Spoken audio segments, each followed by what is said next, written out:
I'm 96 years old. I was married to my husband for 64 years before he passed. And I need to tell you something nobody wants to hear. You probably married the wrong person, and that's okay. Let me explain before you close this, because what I'm about to tell you is the only reason we made it 64 years. And it's the opposite of everything you've been told about love and marriage and finding your soulmate. When I was 24, I married Robert. He was handsome, kind, had a good job at the factory, made me laugh. All my friends said I was lucky. My mother cried happy tears at the wedding. I thought I'd found the one, the person I was meant to be with. By year 3, I wasn't sure anymore. He left dishes in the sink. He was quiet when I wanted to talk. He wanted to talk when I wanted quiet. He spent money differently than I did. He disciplined our daughter in ways I didn't agree with. We fought about his mother. We fought about my friends. We fought about things so small I can't even remember them now, but they felt enormous then. I thought I made a mistake. This isn't what marriage is supposed to feel like. I must have married the wrong person. I was 27 with a 2-year-old daughter, sitting over coffee with my neighbor Margaret, who'd been married 30 years. I told her I wasn't happy, that maybe Robert and I weren't right for each other. I waited for her to comfort me, to tell me I deserved better. Instead, she laughed. Not kindly, really laughed. Then she said something I've never forgotten. Honey, we all married the wrong person. The trick is deciding to make them the right person anyway. I didn't understand what she meant, not then. Here's what I understand now, 7 decades later. The person you marry is not the person you stay married to. They can't be, because people change. You change.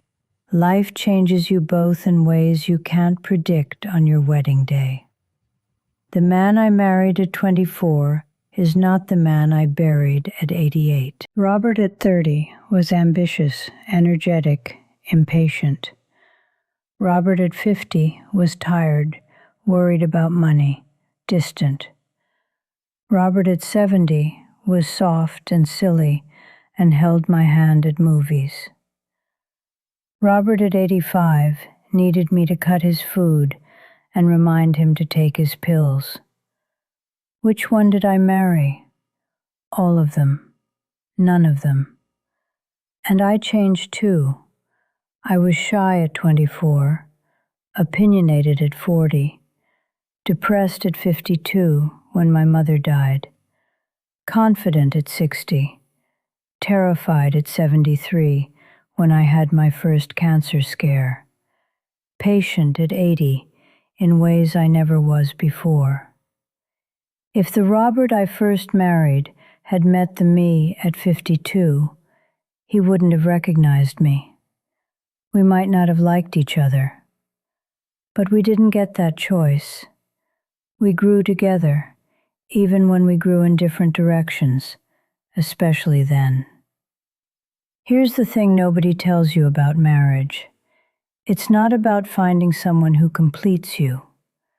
That's a myth that ruins more marriages than it saves. It's about finding someone you're willing to keep choosing, even when they're not easy to choose. There were years I didn't like Robert very much. I'm being honest. There were months I counted down the days until he'd leave for his fishing trips, just so I could have space. There were arguments where I slept on the couch and thought about what my life would be like alone. But I never stopped choosing him. Not because I'm a saint, not because it was easy, but because I decided that's what I was going to do. I decided our marriage was worth more than my temporary unhappiness. And here's what happened. The things that annoyed me at 30 became endearing at 60. His quietness, which I thought meant he didn't care, I learned was just how he processed things. He wasn't ignoring me, he was thinking. Once I understood that, everything shifted. The way he spent money, which drove me crazy for years, I realized came from growing up poor. He wasn't being careless, he was trying to prove to himself he'd made it. When I saw that, I stopped fighting him and started understanding him. Marriage isn't 50-50. That's another lie. Some years it's 80-20. Some years it's 10-90. There was a year after my surgery when Robert did everything, cooking, cleaning, helping me to the bathroom. I couldn't give him anything except my presence. And he didn't complain once. And there were years when I carried us, when he lost his job at 54 and fell into a dark place. When his brother died and he couldn't get out of bed, I held us together. Because that's what you do. You don't keep score. The moment you start keeping score, you've already lost. I look at young couples now, and they expect so much. They expect their partner to be their best friend, their therapist, their adventure buddy, their co-parent, their financial equal, their intellectual match, their perfect partner in every way, all the time, forever. Nobody can be all those things. Nobody. Robert wasn't my best friend. My best friend was Linda. Robert wasn't my intellectual match. I read books he'd never touch, and he understood engines in ways I never could. We didn't want the same things from life half the time, but he was my partner, and that was enough. More than enough. I'm 96 now. Robert's been gone 8 years, and I miss him every single day. Not because he was perfect, but because he was mine and I was his. We built a life together. We raised a daughter. We survived job losses and health scares and the deaths of people we loved. We laughed until we cried and cried until we laughed. Did I marry the right person? I don't think that question matters. I married a person, and then we both decided over and over again to make it right. If you're in a marriage right now and you're wondering if you made a mistake, here's what I want you to know. You probably did. We all did. Marriage is a mistake you make on purpose, and then you work like hell to make it the best mistake of your life. The question isn't, did I marry the right person? The question is, am I willing to keep choosing this person even when it's hard, especially when it's hard? Because love isn't a feeling, it's a choice, and you make that choice every single day. I chose Robert for 64 years, and I choose him for 64 more.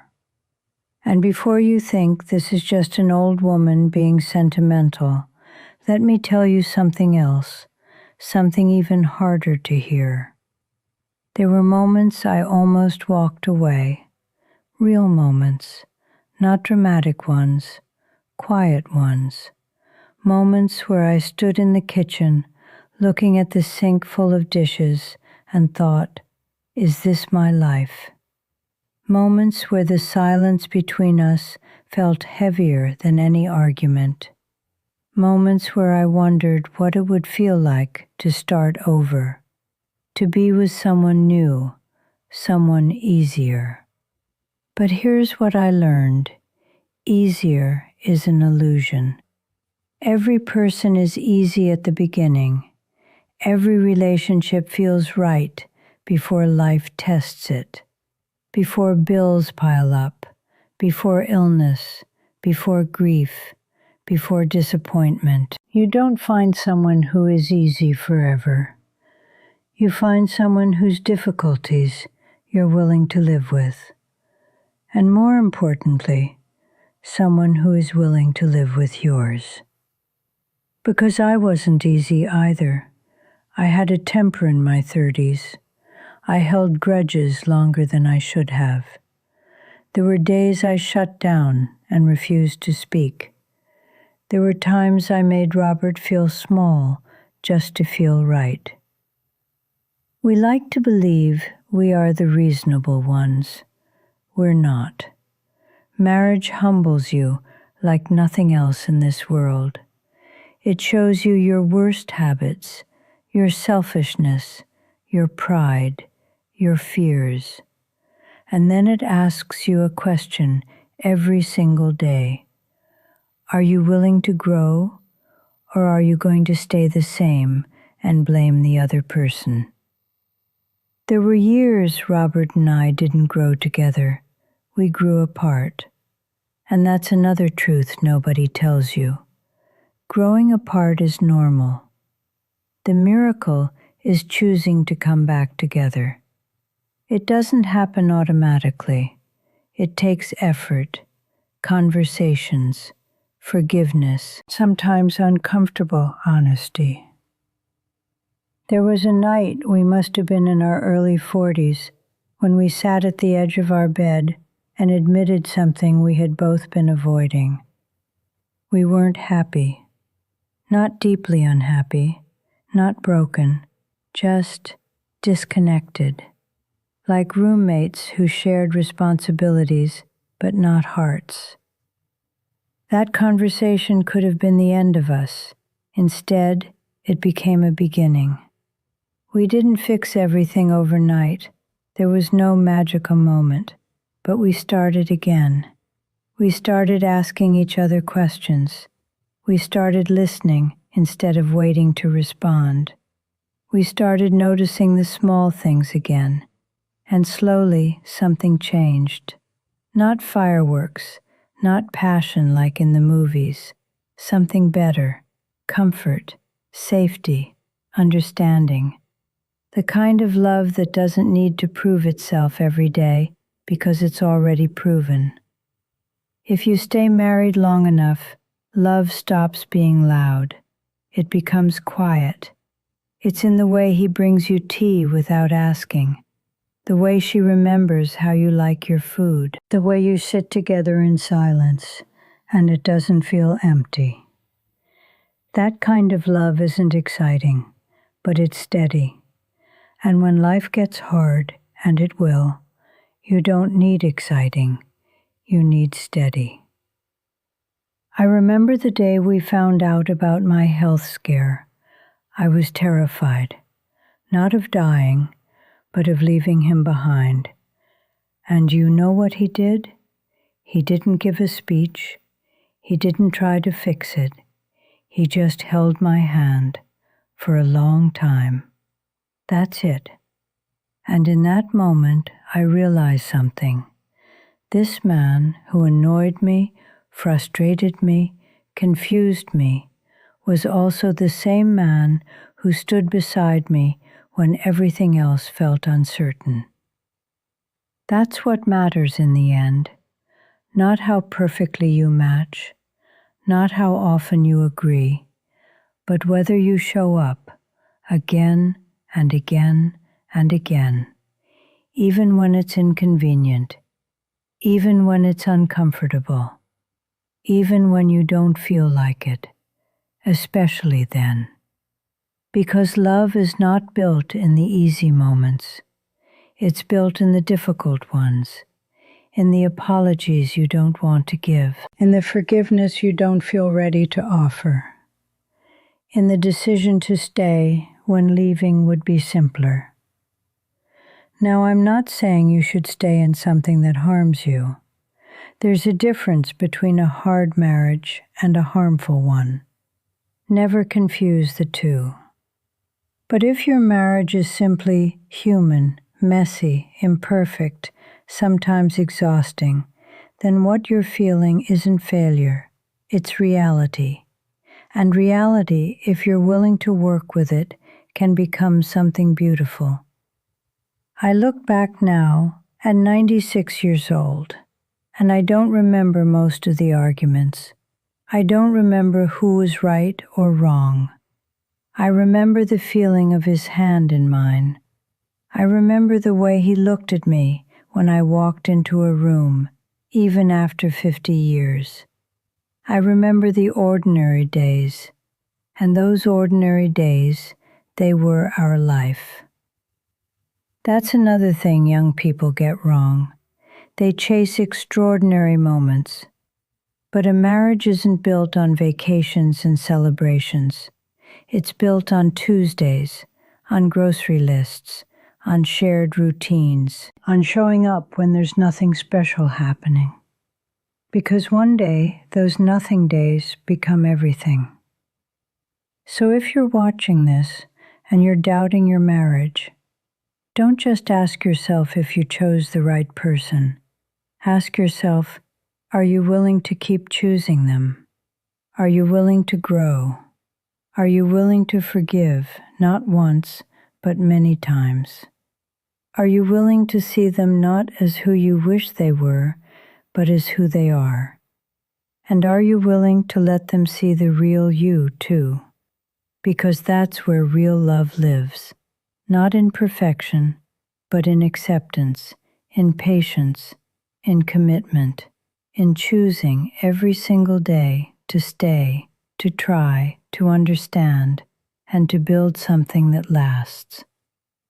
I chose Robert, not just once at 24, but thousands of times over 64 years.